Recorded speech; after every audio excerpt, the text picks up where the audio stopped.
नमस्कार प्यारे बच्चों, आज की हिंदी शिक्षण कक्षा में आपका स्वागत करती हूँ। आज का हमारा टॉपिक व्याकरण भाग का संज्ञा लिया गया है। अक्सर मैंने देखा है संज्ञा के भेद के बारे में बच्चों में काफ़ी शंकाएं बनी रहती है। उन्हीं शंकाओं को मैं क्लियर करने जा रही हूँ। सबसे पहले हमने देखना है कि संज्ञा क्या है। संज्ञा एक विकारी शब्द है जिसमें परिवर्तन किया जा सकता है। अब हम सबसे पहले संज्ञा की परिभाषा समझेंगे। संज्ञा की परिभाषा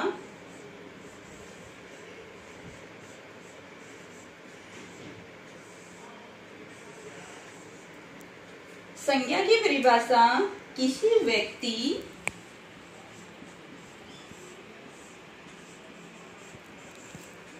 वस्तु,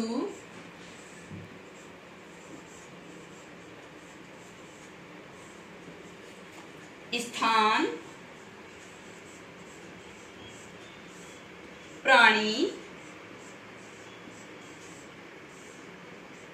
भाव आदि के नाम को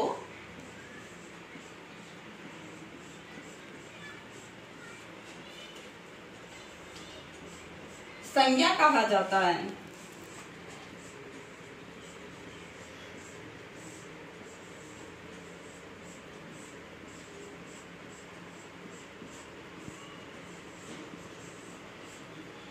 किसी व्यक्ति, वस्तु, स्थान, प्राणी, मन के भाव आदि के नाम को संज्ञा कहा जाता है।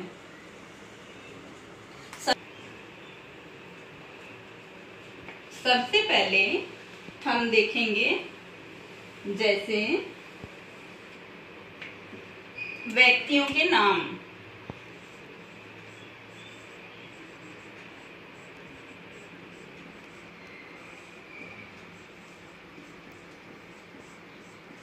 व्यक्तियों के नाम जैसे सचिन,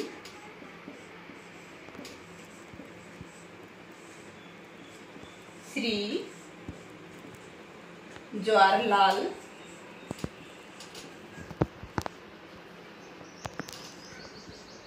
नेहरू। वस्तुओं के नाम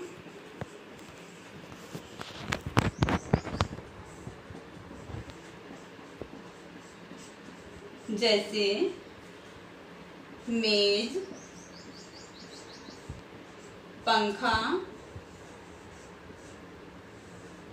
बोर्ड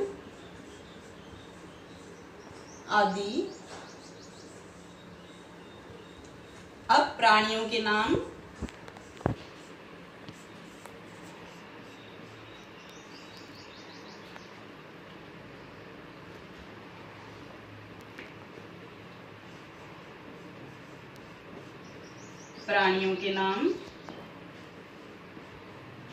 जैसे मछली, मोर, घोड़ा आदि। इसके बाद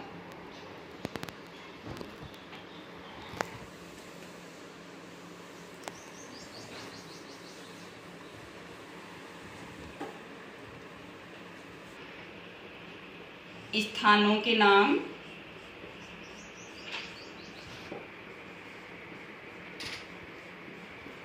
जैसे दिल्ली, पंजाब, अमृतसर आदि। इसके बाद भाव जो मन के भाव होते हैं जैसे गुस्सा आना, खुशी, क्रोध, ये मन के भाव होते हैं, जैसे क्रोध, प्रसन्नता,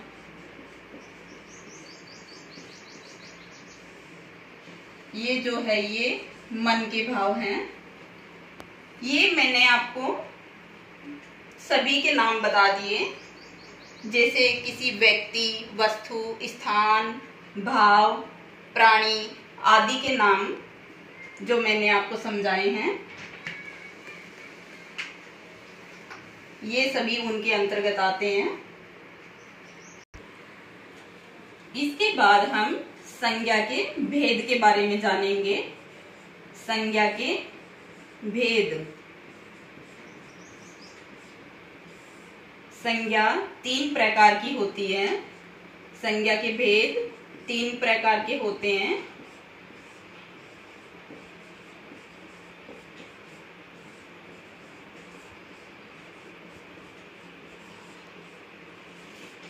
पहला है व्यक्तिवाचक। व्यक्तिवाचक संज्ञा, जिसे इंग्लिश में प्रॉपर नाउन कहते हैं।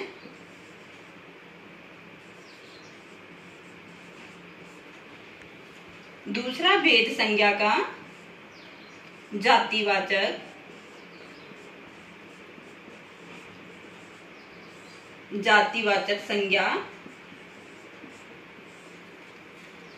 जिसे हम इंग्लिश में कॉमन नाउन कहते हैं।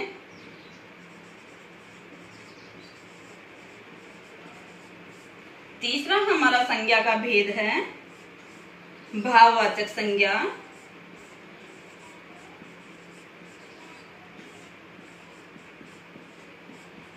भाववाचक संज्ञा, जिसे इंग्लिश में एब्स्ट्रैक्ट नाउन कहते हैं।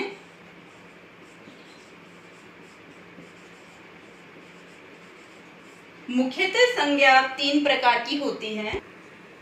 मुख्यतः संज्ञा 3 प्रकार की होती है, लेकिन इंग्लिश के व्याकरण के प्रभाव के कारण जो जातिवाचक संज्ञा है उसमें 2 प्रकार की संज्ञा और ऐड होती है। जातिवाचक संज्ञा के अंतर्गत समूहवाचक, समूहवाचक संज्ञा भी आती है, जिसे हम कलेक्टिव नाउन भी इंग्लिश में कलेक्टिव नाउन कहते हैं। इसके अंतर्गत जातिवाचक संज्ञा के अंतर्गत एक संज्ञा द्रव्यवाचक, जिसे इंग्लिश में मेटीरियल नाउन भी कहते हैं। समूहवाचक संज्ञा और द्रव्यवाचक संज्ञा, ये दोनों भी जातिवाचक संज्ञा के अंतर्गत आती है। अब मैं विस्तार से आपको संज्ञा के भेद समझाऊंगी।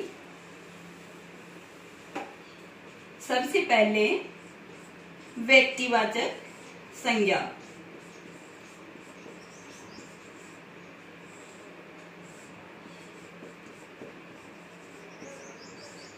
इसमें किसी विशेष व्यक्ति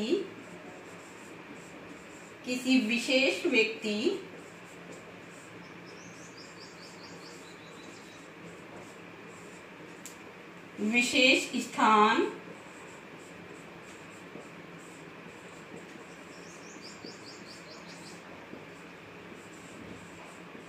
विशेष वस्तु, विशेष प्राणी, ये सभी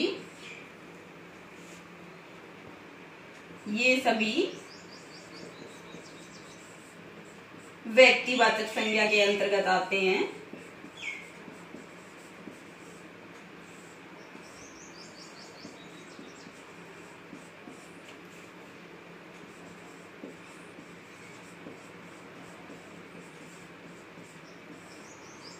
व्यक्तिवाचक संज्ञा के अंतर्गत आते हैं, जैसे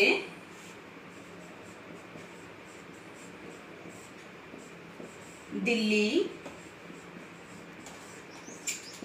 ताजमहल,